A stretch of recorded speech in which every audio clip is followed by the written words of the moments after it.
शंभू राजांचा दरारा, तरी झुकला नाही कधी तो माझ्या शंभू राजांचा दरारा.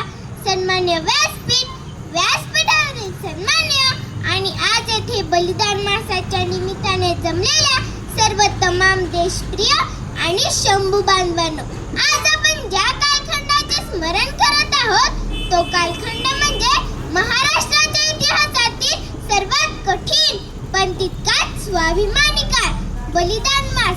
बलिदान मास हा केवळ 30 किंवा 40 दिवसांचा काळ नाही, तर हा काळ आहे एका राजाच्या धैर्याचा, एका पुत्राच्या पितृभक्तीचा आणि योद्ध्याच्या अढळ राष्ट्रप्रेमाचा. फेब्रुवारी 1689 चा तो काळ. संगमेश्वराच्या भूमीत कपटाने माझ्या राजाला कैद केले गेले.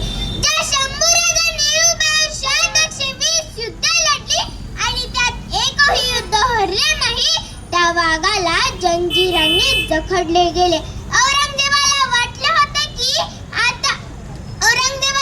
होते की संभाजीला कैद केले की मराठ्यांचे स्वराज्य पत्त्याच्या बंगल्यासारखे कोसेल, पण त्याला कुठे ठाऊक होते की तो एका शरीराला कैद करत आहे आणि त्या शरीरात धडकणारे काळीज हे साक्षात छत्रपती शिवाजी महाराजांच्या विचारांचेच आहे. बहादूरगडाच्या छावणीत शंभूराजांना विदूषकाचे कपडे घालून त्यांची धिंड काढण्यात आली. अपमान झाला, उपहास झाला, तरी राजाकडे तेच तसुभरही कमी आले नाही. औरंगजेबाने पुढे येऊन गर्जना केली की संभाजी, तू 3 अटी मान्य कर, मी तुझे स्वराज्य परत देईन, तुझा खजिना दे, तुझे किल्ले दे आणि तू तुझा स्वधर्म बदल. त्यावेळी रक्तलेल्या अवस्थेत माझे शंभू राजे हसले आणि गरजवले, औरंगजेबा, तुझे सारे साम्राज्य जरी माझ्या पायाशी लोळवले तरी मी माझा स्वधर्म आणि शिवरायांचे स्वराज्य सोडणार नाही. तुझी सारी संपत्ती माझ्या नखाची सर धरू शकणार नाही. नंतर सुरू झाला तो अमानुष छळाचा प्रवास, जो आजही ऐकून पाषाणालाही पाजरे फुटती. पहिली टाचणी टोचली की आपल्याला वेदना होते. विचार करा, माझ्या राजाची नखे उपटली गेली. ज्या डोळ्यांनी स्वराज्याची स्वप्ने पाहिली त्या डोळ्यात तापलेल्या लाल बुंद सळ्या फिरवल्या गेल्या.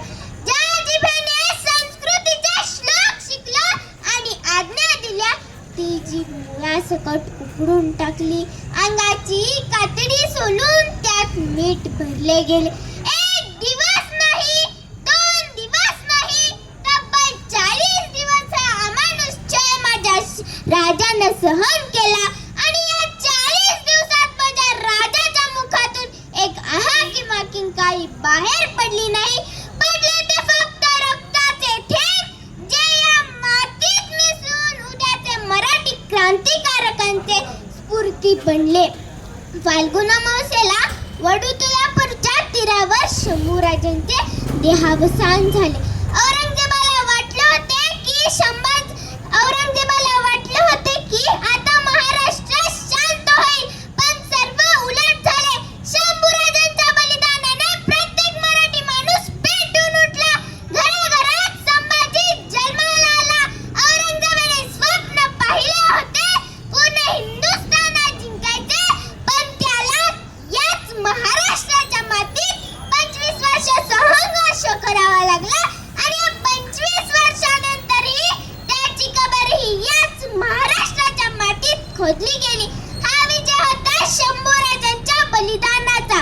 मित्रांनो, आज आपण बलिदान मास पाळतो म्हणजे काय करतो? फक्त फोटोला हार घालतो म्हणजे भक्ती नाही. संकट कितीही मोठं असू दे, आपला स्वाभिमान आणि आपला विचार कधी विकायचा नाही. आजच्या तरुणाईला मी हाच संदेश देईन की व्यसनांच्या आहारी जाऊन आपले आयुष्य उद्ध्वस्त करू नका. ज्या मातीत शंभूराजांचे रक्त सांडले आहे त्या मातीची प्रतिष्ठा जपा.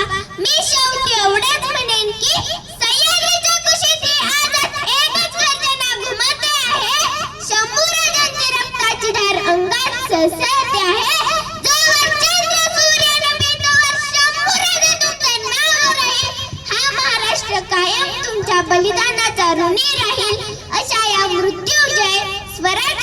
आमच्या धर्मवीर छत्रपती संभाजी महाराजांच्या चरणी मी माझे मस्तक टेकवते. जय जिजाऊ, जय शिवराय, जय शंभू राजेश्वर, धर्मवीर छत्रपती संभाजी महाराज की. मला इथे 2 शब्द बोलण्याची संधी दिल्याबद्दल मी सर्व संयोजकांचे आभार मानते. धन्यवाद.